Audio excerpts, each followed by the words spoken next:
Kidlat News Updates.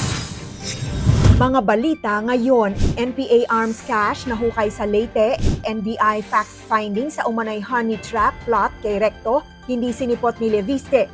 Tab Baldwin habang buhay na band sa UAAP Ateneo men's basketball team lalaro sa season 89. Ako po si Cesar Soriano para ihatid ang nangungunang mga balita sa buong kapuluan ngayon. Nahukay ng pinagsanib na tropa ng Philippine Army at Philippine National Police o PNP ang isang nakatagong imbakan ng armas ng New People's Army o NPA sa Sitio Buak, Barangay Tinag-an, Albuera, Leyte na agad ding winasak ang mga delikadong pampasabog sa operasyon. Nasamsam ang 12 hand fragmentation grenades na pinasabog sa lugar dahil sa kritikal na kondisyon, 2 binaklas na M16 rifles na may 4 na magazine, isang caliber .45 pistol na may magazine at 35 na mga bala ng 5.56 mm. Ayon sa 93rd Infantry Battalion, itinuro ng mga dating rebelde at intelligence network ang lokasyon ng arms cache na umano'y nakalaan para sa mga bagong recruit ng Squad 2, Platoon 1, IC Levox noong 2024, ngunit hindi na ipamahagi matapos mapatay sa engkwentro ang 2 leader ng grupo. Ang operasyon ay sa pinagsanib na puwersa ng AFP at PNP EOD teams kasama ang Ormoc Soco sa pangangasiwa ng 93rd IB. Nakaalis na ng bansa si Batangas 1st District Representative Leandro Leviste noong August 2, isang araw bago ilabas ng National Bureau of Investigation o NBI ang subpoena kaugnay ng fact-finding inquiry sa umano'y honey trap at character assassination plot laban kay Executive Secretary Ralph Recto.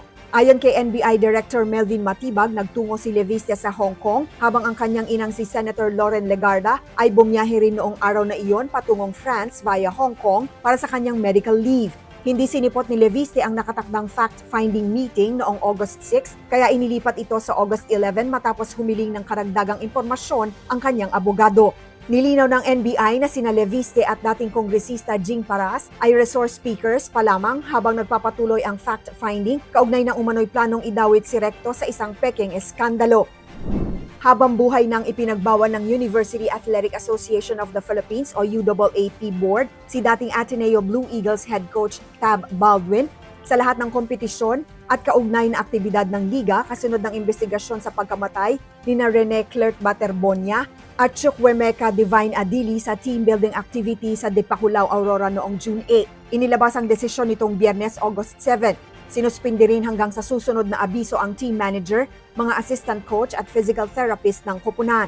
Pinayagan namang makalaro ang Ateneo men's basketball team sa UAAP Season 89, ngunit iniutos ang komprehensibong reforma sa pamamahala ng men's basketball program.